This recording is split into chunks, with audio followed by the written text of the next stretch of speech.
ሰላም አድማጮቻችን እንዴት ናችሁ? ዛሬ ወደ ሊቨርፑል ቤት ጎራ ብለን ሊቨርፑል የገጠሙትን ችግሮች በዝርዝር እንመለከታለን።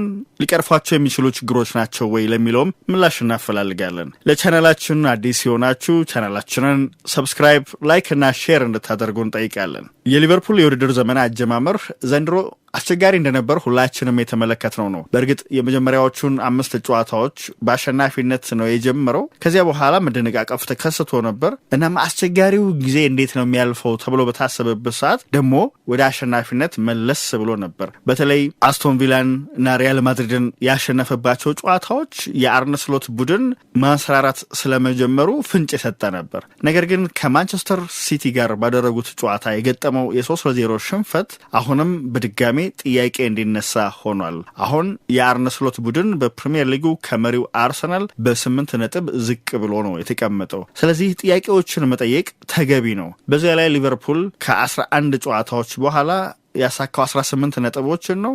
የፕሪሚየር ሊግ ዋንጫ አሸናፊ በሆነ ማግስት በቀጣዩ የውድድር ዘመን ከ11 ጨዋታ በኋላ ይሄን ያህል ነጥብ በመሰብሰብ ምናልባት በአስከፊነቱ ሊጠቀስ የሚችለው ይሄ ዋንጫ ክብሩን ለማስጠበቅ በተደረገ ጥረት መጥፎ ውጤት ያስመዘገበ ብለን የምናነሳው በቅርብ ጊዜ ሌስተር ሲቲ ነው 2016 ላይ። ከዚያ በኋላ ደካማውን አጀማመር ነው ያደረገው የዋንጫ አሸናፊ የሆነ ቡድን በቀጣዩ የውድድር ዘመን ማለት ነው። በዚህ ጉዳይ ላይ ሀሳቦች እናነሳለን። ለምንድን ነው ሊቨርፑል የተቸገረው? ትልልቆቹ ችግሮች የትኞቹ ናቸው? ሊቀረፉስ ይችላሉ ወይ የሚለውን በተናጥል የተወሰኑትን ለመመልከት እንሞክር። አንደኛው ቪርስ ከቡድኑ ጋር ለመዋሃድ መቸገሩ። ሊቨርፑል 116 ሚሊዮን ፓውንድ በሚፈጅ የዝውውር ሂሳብ ነው ባሳለፍነው ክረምት ፍሎሪያን ቪርስን ከባየር ሊቨርኩዘን ወደ አንፊልድ ያመጣው። በወቅቱ ብዙዎች ይሄ ዝውውር ትልቅ ስኬት መሆኑን ተናግረው ነበር። ተጫዋቹ የላቀ ተሰጥኦ ያለው ተጫዋች ስለሆነ አሁንም በተጫዋቹ ተስፋ መቁረጥ ተገቢ ላይሆን ይችላል። ጊዜ ምናልባት ሊሆን ይችላል የሚያስፈልገው ከቡድኑ ጋር የሚዋሃድበት እና ደግሞ እሱን ውጤታማ የሚያደርግ ሲስተም አሰልጣኙ ተግባራዊ እስኪያደርጉ ድረስ ይሆናል እየጠበቀ የሚገኘው። እንዲያውም ዝውውሩ በተፈጸመ ወቅት የቀድሞ የሊቨርፑል አማካይና በዚህ ወቅት በቡንደስሊጋ በተንታኝነት እየሰራ የሚገኘው ዲትማር ሃማን አንድ ያነሳው ሀሳብ ነበር። በጣም የተለየ ተጫዋች ነው። በጀርመን በዚህ ወቅት የሚገኘው ምርጡ ተጫዋች እሱ ነው። ደጋፊዎችም እንደሚወዱት ጥርጥር የለኝም ብሎ ነበር የቀድሞ የሊቨርፑል አማካይ። ስሎት በእርግጥ ተጫዋቹን ሲያስፈርሙ በአንድ ነገር እርግጠኛ ነበሩ፣ የቡድኑን የፈጠራ አቅም ከፍ አድርጎ እንደሚቀጥል። ከዚህ ቀደም በነበሩት ዓመታት ከቡድኑ ፈጣሪ ተጫዋቾች መካከል አንደኛው ትሬንት አሌክዛንደር አርኖልድ እንደነበር ይታወቃል። እሱ ወደ ሪያል ማድሪድ መሄዱን ተከትሎ የተፈጠረውን የፈጣሪ ተጫዋች ክፍተት ይደፍናል ብሎ አምነውበትም ነበር። ምክንያቱም ጀርመናዊ ባለፈው የውድድር ዘመን በሊቨርኩዘን ማሊያ ያበረከታቸውን አስተዋጽኦች ስንመለከት በጣም ድንቅ ነበሩ። 34 ጎሎችን አስቆጥሮ 35 ጎል የሆኑ ኳሶችን አመቻችቶ አቀብሏል ባለፉት 2 የውድድር ዘመናት በሊቨርኩዘን ቤት በነበረው ቆይታ። ስለዚህ እንደዚህ አይነት የላቀ ብቃት ያለውን ተጫዋች ወደ ስብስባቸው መቀላቀል የተለየ ነገር እንደሚሰጣቸው አምነው ነበር። እስካሁን ድረስ ግን የቪርስን ምርጥ ብቃት ማግኘት አልቻሉም። የ22 ዓመቱ የአጥቂ መስመር ተጫዋች ራሱን ከፕሪሚየር ሊጉ ፍጥነትና ፊዚካሊቲ ጋር ለማጣጣም ተቸግሮ ታይቷል። እስካሁን ድረስ አንድም ጎል አላስቆጠረም። በፕሪሚየር ሊጉ አንድም ጎል የሆነ ኳስ አመቻችቶ አላቀበለም። ስለዚህ ይሄ ግጥምጥሞች ብቻ አይደለም። አንድ ደግሞ ሌላ ጥሩ ነገር የሚጠቀሰው በቻምፒየንስ ሊግ ሪያል ማድሪድን በገጠሙበት ጨዋታ በጣም ጥሩ ተንቀሳቅሶ ተመልክተናል። ይሄም አንደኛው ማሳያ ነው። የፕሪሚየር ሊጉ አጨዋወት እና የቻምፒየንስ ሊጉ መንገድ የተለያየ ስለሆነ በቻምፒየንስ ሊግ ጨዋታ ጎልቶ የወጣው በዚህ ምክንያት ነው። ስለዚህ ራሱን ከፕሪሚየር ሊግ አጨዋወት ጋር ለማላመድ ጊዜ ያስፈልገዋል የሚለውን ማመን ያስፈልጋል። ስሎት መጀመሪያ አካባቢ እሱን በ10 ቁጥር ሚና ነው መጠቀም መረጡት የነበረው።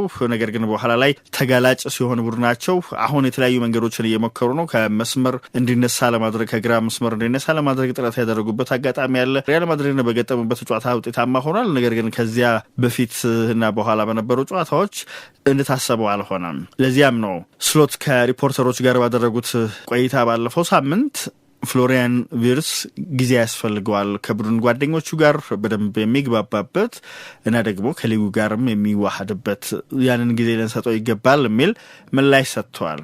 ገና ወጣት ነው። አንዳንድ ማስተካከል የሚገቡት ነገሮች አሉ። እነዚያን ነገሮች በጊዜ ማድረግ ከቻለ የራሱንም የተጫዋችነት ዘመን ጉዞ የሊቨርፑልንም ቤት ችግር መቅረፍ ያስችል ይሆናል።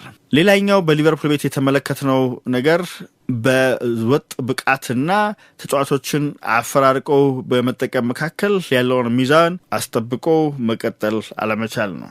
አርነ ስሎት አስቶን ቪላን ካሸነፉ በኋላ ሪያል ማድሪድን ሲገጥሙ በቡድናቸው ላይ አንድ ለውጥ ብቻ ነበር በመጀመሪያ አሰላለፍ ያደረጉት። ከዚያም ያንኑ ቡድን ነው ሳይለውጡ ማንቸስተር ሲቲን የገጠሙት። ስሎቴን ያደረጉበት ምክንያት ግልጽ ነበር። የሆነ አይነት ወጥነት ለመፍጠር በማሰብ ነበር። ይሄ ሮቴሽን ተጫዋቾችን አፈራርቆ መጠቀም ምናልባት የቡድኑን ውህደት አጉድሎት ከሆነ ተጫዋቾችን አንድ ላይ መጠቀም ያንን ለማስቀጠል ይረዳል ብለው በማሰብ ነው ይሄ ለውጥ አድርገው የነበረው። ነገር ግን በማንቸስተር ሲቲ ጨዋታ ያን ያህል ሊያሰቡት አልሆነላቸውም። በእርግጥ በዚህ የውድድር ዘመን ብዙም ለውጥ ካላደረጉ አሰልጣኞች መካከል አንደኛው አርነ ስሎት ናቸው። በመጀመሪያ አሰላለፍ ውስጥ 15 ለውጦችን ነው ያደረጉት እስካሁን ድረስ። በአጠቃላይ የተጠቀሟቸው ተጫዋቾች ደግሞ 22 ናቸውና በፕሪሚየር ሊጉ ካሉት ክለቦች ጋር ካነጻጸርናቸው ወደ ታች ከወገብ በታች የሚሆን ቦታ ነው የሚኖራቸው በዚህ ረገድ ከተመለከትናቸው። ስለዚህ ሚዛኑን ማግኘት ይጠበቅባቸዋል። ተጫዋቾችን አፈራርቆ በመጠቀምና ወጥ ብቃት ያለው ውጤት በማስመዝገብ መካከል። ሌላኛው ኮናቴ በመከላከሉ ረገድ የሚታዩበት ችግር እና በቂ ሽፋን አለመኖር አንደኛው ችግር ነው።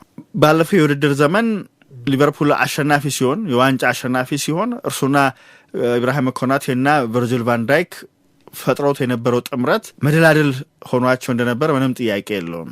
አደጋን ለመቅረፍ ፍጥነቱን በደንብ ይጠቀም ነበር። በዛ ላይ ደግሞ አጥቂዎችን የሚነቀንቅ ጉልበት የታደለ ተጫዋች ነው።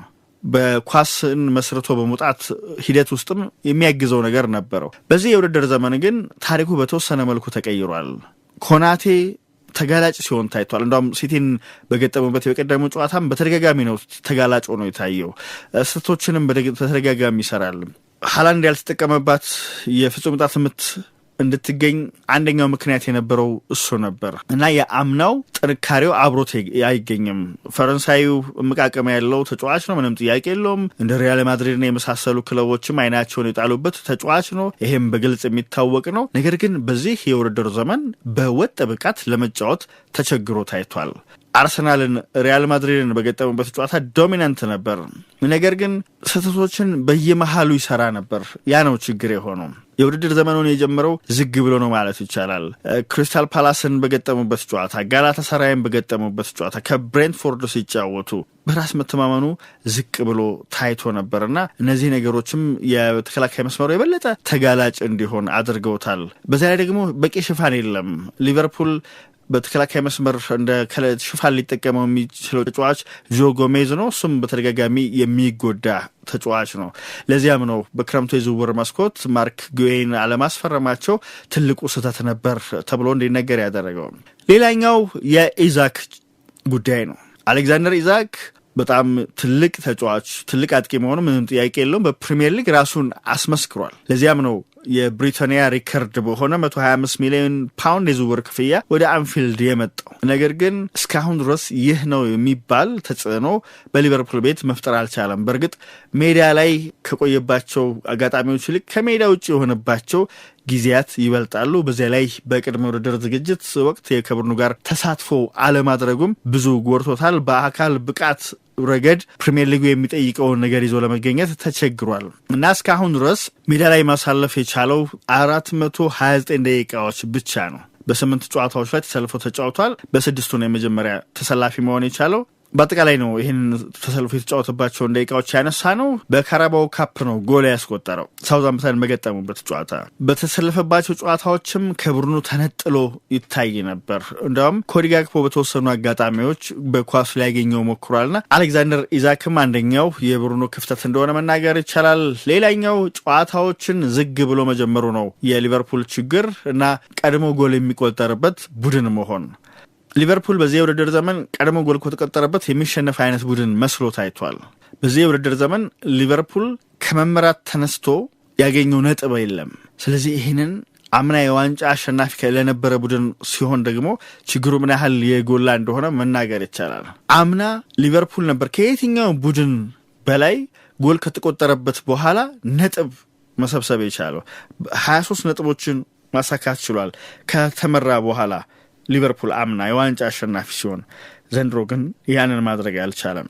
ሌላኛው ከአካል ብቃት ጋር በተገናኘ ለጨዋታ ብቁ ሆኖ ከመገኘት ጋር በተገናኘ የሚነሳ ነው። በአርነ ስሎት ወደ ሊቨርፑል ሲመጡ ቅድሚያ እንዲሰጣቸው ካደረጉ ምክንያቶች አንዱ በሆላንድ ሳሉ ሲመሩት የነበረው ክለብ የሚጠቀስበት ጥንካሬው አንደኛው ተጫዋቾች ቶሎ ቶሎ የማይጎዱበት መሆኑ፣ የተጎዱም ተጫዋቾች በፍጥነት የሚያገግሙ መሆናቸው ነው እና ደግሞ አብረዋቸው የሚሰሩት በተለይ ከአካል ብቃት ጋር አብረው የሚሰሩት ሩበን ፒተርስ በዚህ ረገድ የተመሰገኑ ናቸው። ነገር ግን አሁን በሊቨርፑል ቤት በጣም በተደጋጋሚ ተጫዋቾች እየተጎዱ ይገኛሉ። ከዚህ በፊት ቶሎ ቶሎ የማይጎዱ ተጫዋቾችን ጨምሮ ማለት ነው። አሊሰን በተደጋጋሚ ጉዳት እያስተናገደ ነው። በግብ ጠባቂ ቦታ ያው የኢዛክን የተመለከተው ነው። አሌክስ ማካሊስተር፣ ከርቲስ ጆንስ የመሳሰሉ ተጫዋቾች ጉዳት አስተናግደዋል። ጀረሚ ፍሪምፖንግ እንደዚሁ በጉዳት ከሜዳ የራቀበትን ጊዜም የምናስታውሰው ነው። ስለዚህ እነዚህ ነገሮች ማስተካከል ያስፈልጋል። ሌላው የቆሙ ኳሶችን የሚከላከልበት አቅምም አሁን ዝቅ ብሏል። አሁንም ሊቨርፑል ከቆሙ ኳሶች ጎሎች እየተቆጠሩበት ነው። ስለዚህ ይሄ መስተካከል ይኖርበታል። አንደኛው ተጨማሪ ክፍተት ነው። ሌላው በሊቨርፑል ቤት ውስጥ ሊነሳ የሚችለው የመስመር ተጫዋቾች እጥረት የገጠመው ቡድን ነው። ሉዊስ ዲያዝን ለባየር ሙኒክ መሸጡ ምናልባት ትክክል ሊሆን ይችላል ከፋይናንሻል ከሆነው ጎኑ ከተመለከት ነው። ነገር ግን የእርሱን ትክክለኛ ሁነኛ ተተኪ አለማስፈረሙ ግን የቡድኑ ችግር ነው። አሁን በቡድኑ ውስጥ ያሉት የመስመር ተጫዋቾች ተፈጥሯዊ የመስመር ተጫዋቾች ሁለት ናቸው፣ መሐመድ ሳላና ኮዲ ጋክፖ ብቻ። ሌሎች አማራጮችን እንደ ልብ ማግኘት አይችልም። ፌዴሪኮ ኬዛን ብንወስድ እሱ በዋናነት በዚያ ቦታ ላይ እንዲሰለፍ የሚመረጥ ተጫዋች አይደለም። የ17 ዓመቱ ሬዮን ጎማሃ ደግሞ ገና ብዙ መዳበር የሚጠበቅበት ነው። ኡጎ ኤኪቲኬና ፍሎሪያን ቪርስ ደግሞ እንደ አማራጭ ነው ከመስመር እየተነሱ የሚጫወቱ እንጂ ተፈጥሯዊ የቦታው ተጫዋቾች የተጋጣሚዎች ተጫዋቾችን ድሪብል አድርገው በማለፍ ለቡድን ጓደኞቻቸው እፎይታ የሚሰጡና ኳሷን ወደ ተጋጣሚ ቡድን የፍጹም ቅጣት ምሳጥን የሚወስዱ አይነት ተጫዋቾች አይደሉም እና ይሄም ትልቅ ችግር ሆኖበታል። ከዚህ በተጨማሪ ደግሞ ምናልባት የምንጠቅሰው የሳላን ታታሪነት ነው። ሳላ ታታሪ አይደለም። ይሄ ሀሳብ ቀድሞም የነበረ ነው፣ ይታወቃል። በጠንካራ ሰራተኝነቱ አይደለም የሚታወቀው ሳላ። ነገር ግን ባለፉት ዓመታት በርከት ያሉ ጎሎችን ያስቆጠር ስለነበር ሲስተሙ ለሱ እንዲመች ተደርጎ ስለተሰራ ወደ ኋላ ተመልሶ የተከላካይ መስመር ተጫዋቾችን አለማገዙ እንደ ድክመት በተደጋጋሚ አይነሳም ነበር። አሁን ግን ጎሎቹ ሲቀንሱ ይሄኛው ችግሩ ጎልቶ መጠቀስ ጀምሯል።